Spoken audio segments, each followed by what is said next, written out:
Bombing bastards for the Wii U. Now, I know what you're thinking. Are they allowed to do that? I mean, I'm not exactly sure what you're thinking, but I'm gonna go out on a limb and say that you're thinking either, how did they get away with having the word bastard in the name? Or you might be thinking, are these guys not getting sued out of the wazoo by Hudson Soft?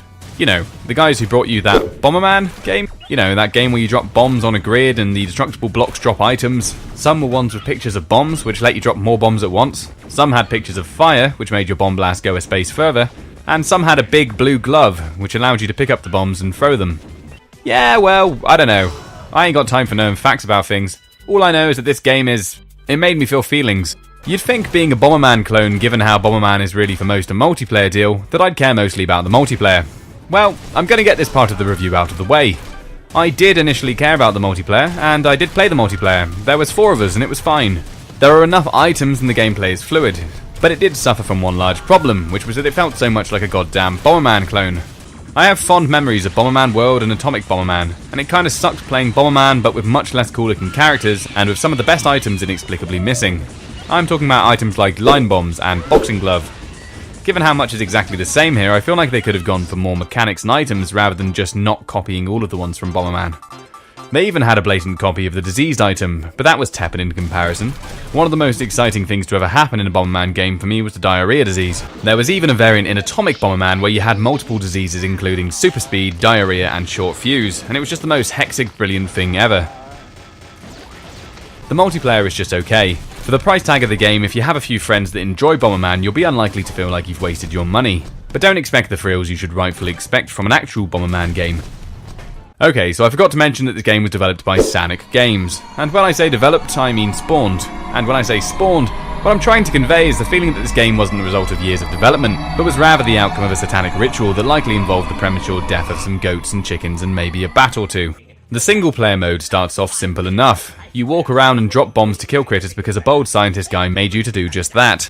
The plot is a bit weird and non-existent. He wants everything dead for questionable reasons and comes across a bit unhinged. He's also a huge man-child and he bitches at you for failing despite the fact you're a robot that I'm guessing he made. The guy's a total dick and he has a snappy one-liner for every stage. You get 5 minutes to beat each level, but if you take more than 2, you don't get a 3-star rating, which is obviously not doing it right. This only ever happened to me twice, since the game is so hard and involved and it escalates so quickly as creatures get freed from their destructible prisons. Either you keep things under control and beat it, or you don't. Typically a lot more from column B than from column A here. When you get to the first boss, you realise that single player mode is pretty cool. You have to be quite conscientious to not die. It'll take a few goes, but it's not that bad. Then I worked through World 2, which is also fun, and its boss is really where the game started to shine. Then there was World 3. World fucking 3.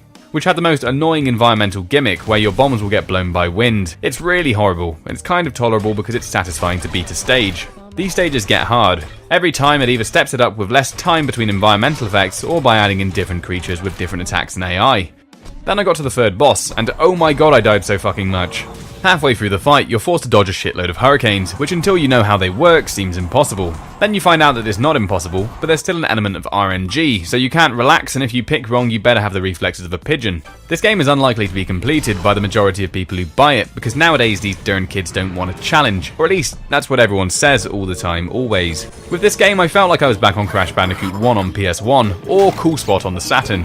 The bosses are awesome, not because the levels are a huge spectacle, but because you actually have to learn to beat them. On 2 of them, at first glance, I thought their attacks were impossible to dodge.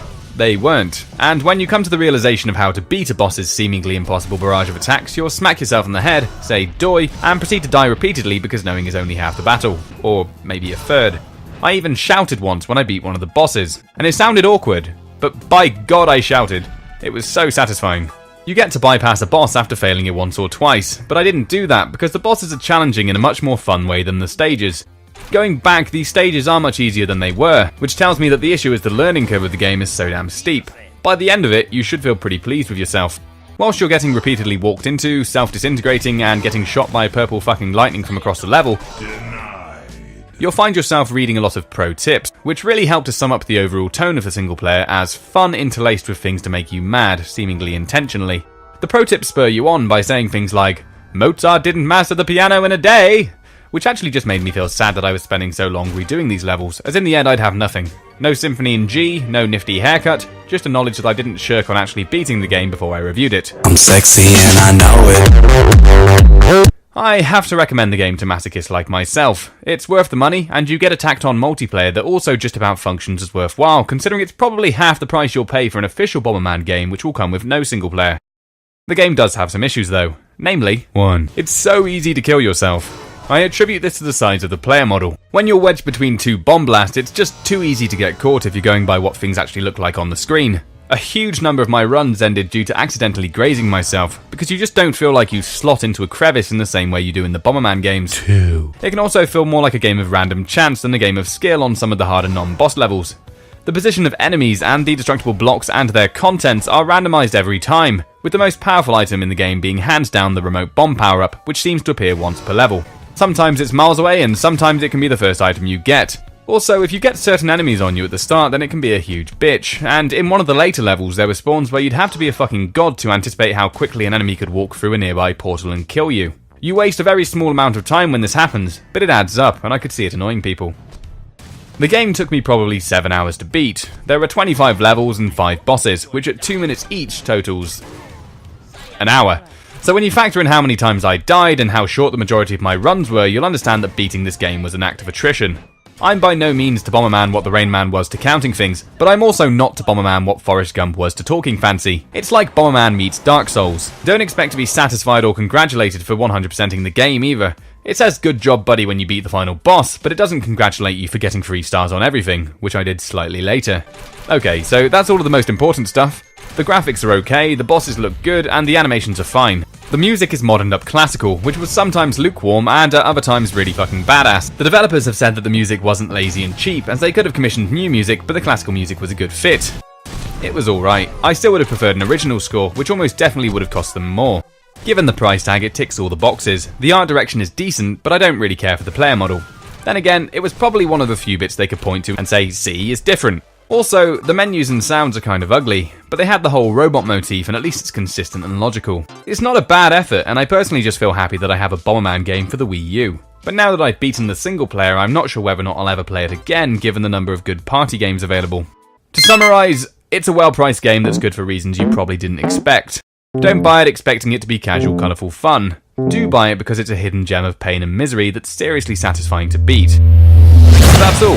Thank you for watching my video. I've crafted an end screen, so click links to see my other stuff. If you could like, comment, share and subscribe, that'd be awesome. But if you're going to do just one thing, then leave me a comment. I get a huge kick out of reading them. Thank you, and see you next time.